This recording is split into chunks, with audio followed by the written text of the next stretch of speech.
नमस्कार मित्र हो. काळ्या सावल्या या माझ्या चॅनलवर परत एकदा तुमचे स्वागत आहे.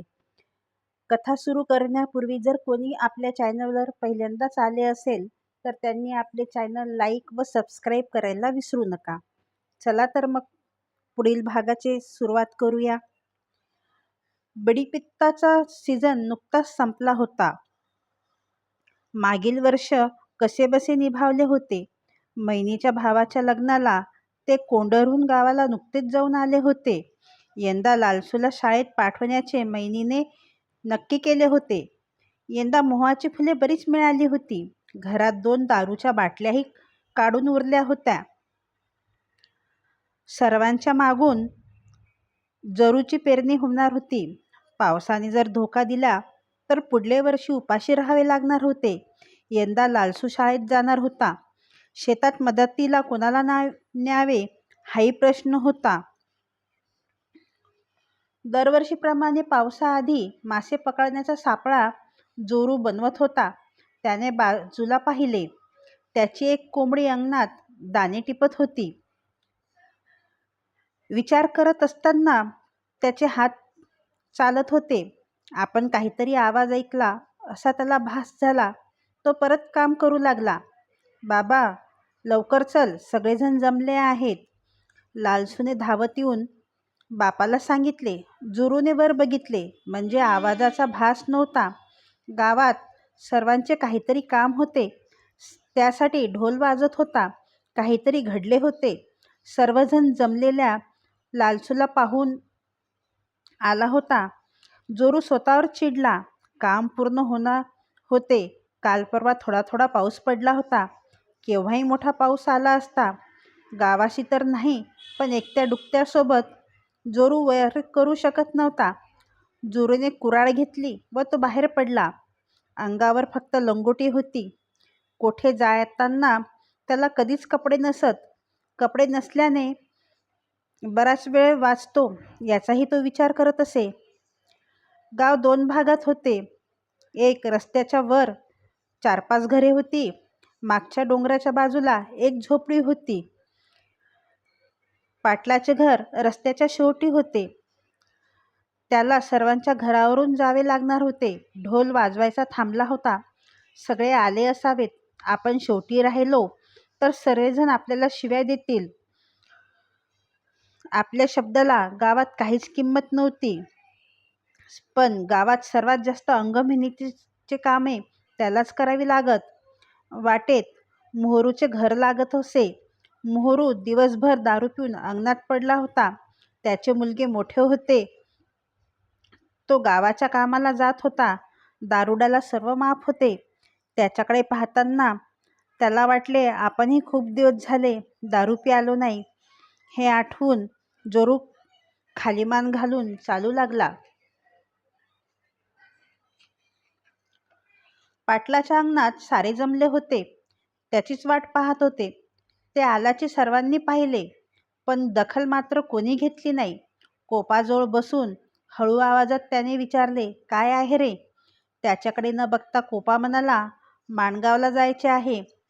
शेजारचा अक्कलपल्ली गावचा झोरण्णा पाटील त्याच्या कन्ना पाटलाच्या अंगणात पाजेवर बसला होता.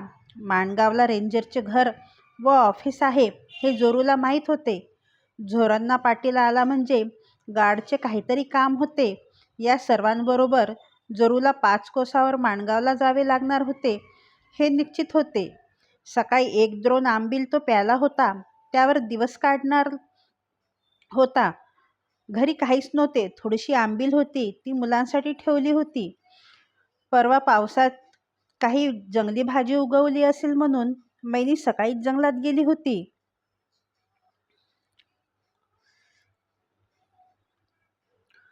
5 कोस अंतर चालायचे होते. गावाबाहेर रस्ता संपला तशी आपोआप सगळे एकामागे एक शेतीच्या पाळीवरून चालू लागले. सर्वात शेवटी जोरू होता. गावाची शेते संपली व जंगलातील पायवाट सुरू झाली. नुकताच पाऊस पडून गेला होता. पायवाट ओलसर होती पण पाय घसरत नव्हता. 2 पाटील सोडले तर बाकी सारे अनवाणी पायाने चालत होते. झोरण्णा पाटलाच्या पायात कातड्याची कन्ना पाटलाच्या पायात रबराची चप्पल होती. जोरू सोडला तर बाकी साऱ्यांनी ठेवणीतील सदरे घातले होते. डास व मधमाशा चावू लागल्यावर आपल्या अंगावर काहीच कपडे नाहीत याची जोरूला आठवण झाली. आपले गाव सोडून दुसऱ्या गावाला जाताना अंगात काहीतरी कपडे घालण्याचा रिवाज होता, पण सर्वांकडे कपडे असावेच असा काही रिवाज नव्हता. म्हणून जोरूला काळजी नव्हती. आता सर्वांच्या चालण्याची एक लय आली होती. न बोलता ते लवकर अंतर कापण्याचा प्रयत्न करत होते. जोरूला त्यांच्या वेगाने चालणे कठीण जात होते. तो मागे मागे राहत होता, पण मागे कोणी वळूनही बघितले नाही. माणगावला जाऊन रेंजरच्या शिव्या खाव्या लागतील, पैसे तर मिळणारच नाही. जोरू एकदम दचकला. त्याच्या उघड्या पाठीला गांधील माशी कडकडून चावली होती. त्याने पटकन चापट मारून रक्तपीत असलेली माशी मारली. तो सावध झाला. समोर माणगावचा नाला आला होता. गाववाले पाण्यात हातपाय धुत होते. परवाच्या पावसाने काही डबकी भरली होती. हातपाय धुवावे असे जोरूला वाटले. तो खूप थकला होता. पोटात भुकेची जाणीव होऊ लागली होती. तो नाल्याच्या काठी आंब्याच्या एका झाडाखाली बसला. उन्हाळा संपत होता. सगळे त्याच्या जमातीवर कोपले होते, पण जंगल कधी कोपले नव्हते. जोरू हसत उठला. लांबवर एक आंबा पडला होता. जोरूने ते उचलला. माकडाने अर्धवट खाऊन टाकलेला होता. जनावरांचे उष्टे खाणे नवीन नव्हते. झाडावरचे फळ कधी कोणी दगड मारून पाडून खात नव्हते, पण खाली पडलेल्या फळांवर सर्व जमातीचा हक्क होता. आंब्याची आंबट गोड तुरट चव जोरूला सुखावून गेली. लोक हातपाय धुवून तंबाखू खात होते. कन्ना पाटलाने झाडाचे हिरवे पान तोडले होते व तंबाखू भरून चुट्टा बनवला होता. तो दगडांवर बसून आरामात चुट्टा ओढत होता. सगळे उठून चालू लागले म्हणून जोरू उठला. काही वेळाने ते फॉरेस्ट कॉलनीत आले. रेंजरचे ऑफिस घराशेजारीच होते. बराच मोठा परिसर होता. पाण्याचा हातपंप होता. काही मोठी झाडे होती. 5-6 गावचे लोक दिसत होते. माडे आदिवासी आपल्या ओळखीच्या नात्यातील लोकांबरोबर बोलत उभे होते. खाकी कपड्यातील गार्ड घरातून आतबाहेर करत होते. एका घरासमोर ट्रक उभा होता. जोरूने एका झाडाखाली सावलीची जागा साफ केली व एक चपटा दगड डोक्याखाली घेऊन तो पडला. हे झाड सर्व घरांपासून लांब होते. तो पडल्या पडल्या सर्व हालचाली पाहू शकत होता. पडल्यावर त्याचे डोळे मिटू पाहत होते, पण भुकेने पोटात खळगा उडला असल्याने झोप लागणे शक्य नव्हते.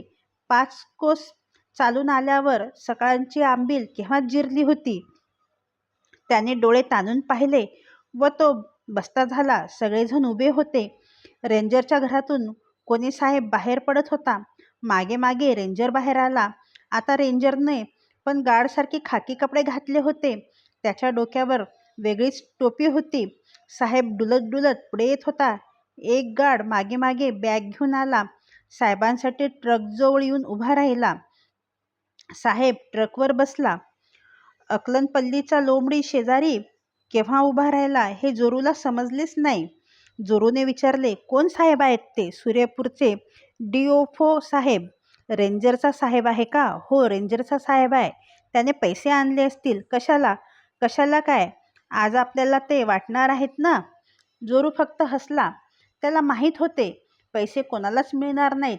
लंबडी काही वेळा शहरात जात असे. त्याला हिंदी मराठी भाषा बोलता येत असे. लिहिता वाचता येत नव्हते. लंगोटी घालणे त्याने केव्हाच सोडले होते. तो अर्धी पॅन्ट व बनियनवर राहत असे. सर्व गावचे पाटील गोळा झाले होते. अकलनपल्लीचा झोरन्ना पाटील सर्वात पुढे गार्डबरोबर होता. हे सगळे इतरांबरोबर त्यांच्या कपड्यांमुळे उठून दिसत होते. फक्त बेजूर गावचा पेका पाटील गरीब वाटत होता, कारण तो येथेही लंगोटीत होता. पाटील लोक गार्डबरोबर रेंजरच्या घरात गेले.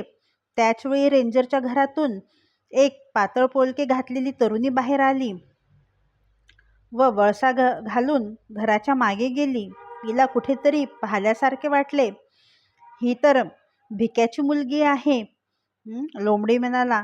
जोरूने दचकून तिच्याकडे बघितले. रेंजरच्या घरी काम करते, लेंबडीने सांगितले. जोरू घाबरला. लंबडी उगाच इथे आला आहे असे त्याला वाटले. तो काहीच बोलला नाही. रेंजरला शिव्या दिल्याचा त्याला मनात आनंद होता, पण तो तसा दाखवू शकत नव्हता. काही वेळाने पाटील लोक घरातून बाहेर आले. गार्डनी 4-5 आदिवाशांना बोलवले. त्या आदिवाशांनी 2 टेबल व खुर्ची घरातून बाहेर आणल्या. झाडाच्या सावलीत टेबले ठेवली. एका टेबलाजवळ खुर्चीवर रेंजर बसला. त्याने तोंडावर पांढरी बिडी ठेवून पेटवली व एका हातात पुस्तक घेऊन समोरच्या टेबलवर पाय लांब करून तो पुस्तक वाचू लागला. गार्ड लोक आता कामाला लागले होते. एका टेबलवर मोठी वही घेऊन एक बाबू बसला होता व गार्ड उभा राहून बोलत होता. गावचे पाटील तिथून थोडे दूर उभे होते.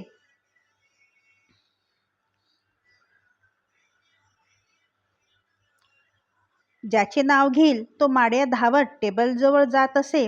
बाबू त्याचा अंगठा उठवून घेई. पैसे मिळतील म्हणून तो आदिवासी ते घुटमळत राही. तोपर्यंत गार्ड पुढच्याचे नाव घेई. असे एक झाल्यानंतर दुसरा, दुसरा झाल्यानंतर तिसरा,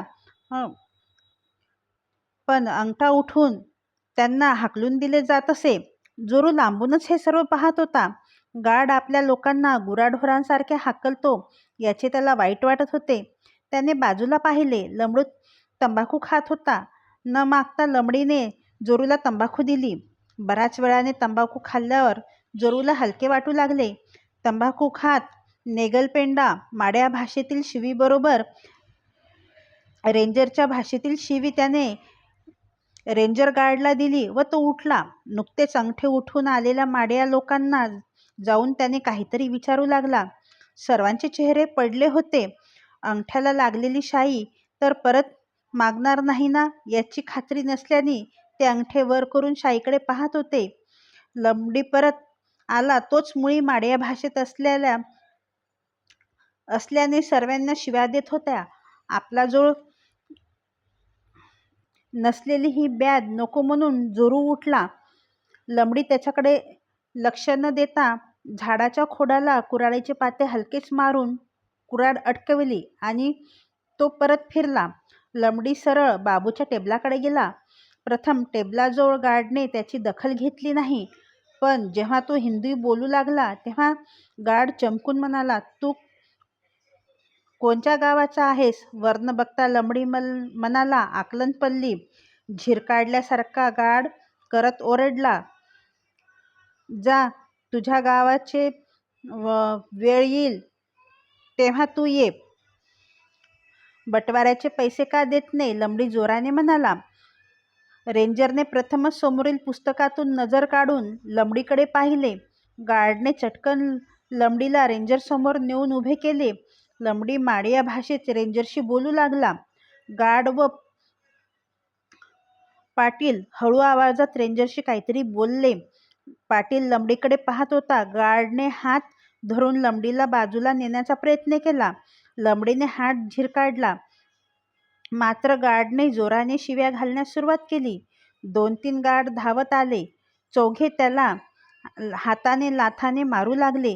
रेंजरने हात वर केला तसे तो थांबले. लंबडीला पाटलाने हाताने बाजूला घेतले. गार्ड परत टेबलजवळ जाऊन अंगठे घेण्याचे काम करू लागला.